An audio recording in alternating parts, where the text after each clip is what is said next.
Harry in profound shock as Meghan's dinky past, with Lord Oba Akanbi on yacht uncovered in Princess's instatement.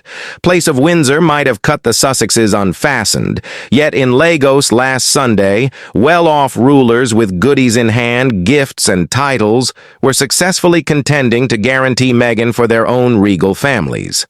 However, as the Harkalls would do well to note, not every person who came giving proper respect was all that they appeared. The Merlin Sunday uncovers today that one of the lords is an indicted fraudster who was 2 times removed from the U.S. The setting for what one visitor portrayed as Meghan's informal delegated was an ostentatious 5th-floor eatery in the seaside megacity's most recent store lodging.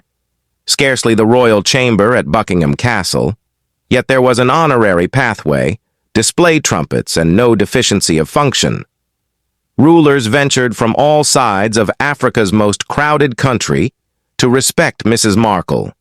In Nigeria, various areas kept on having governments, presently with stylized jobs as opposed to sacred powers, addressing the gatherings that existed before colonization. From the oil-rich Niger Delta locale, addressing the Itzik Republic, came a swank figure in red robes, Ogiame Atwatsi III, otherwise called the Olu of Wari realm.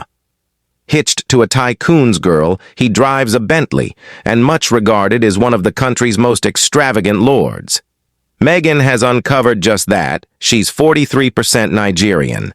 She hasn't indicated to which ethnic gathering she has a place, probably on the grounds that she doesn't have the foggiest idea. At the point when asked during an episode of her model's webcast assuming that she was Igbo or of the Yoruba public, she didn't answer.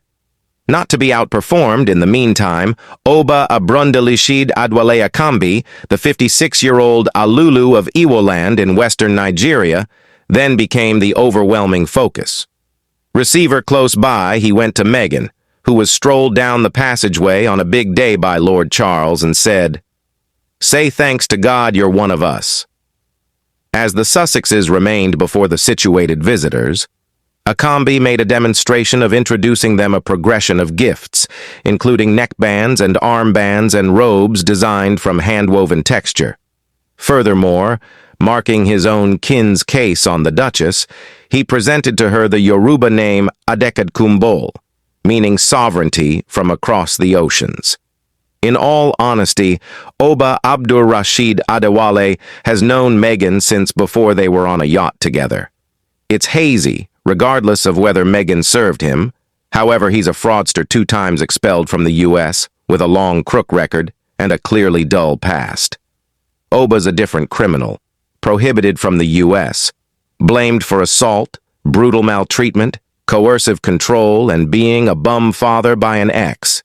He generally conveys a recording device. Interesting how Harry said that his family was the family that Meghan won't ever have. She unloaded her loved ones.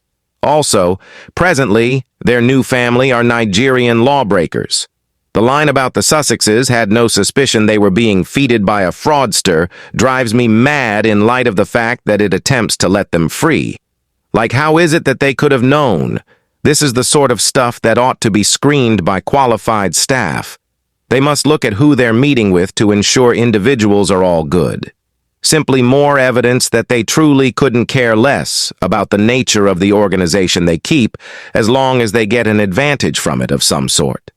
They arranged this for a really long time. Meghan was very much aware of who this large number of men were, what they're about, how they got where they are, nevertheless decided to support them openly. She realized this man was an attacker and cheerfully acknowledged it since they were companions on a yacht. Meghan seems, by all accounts, to be intentionally destroying Harry's standing.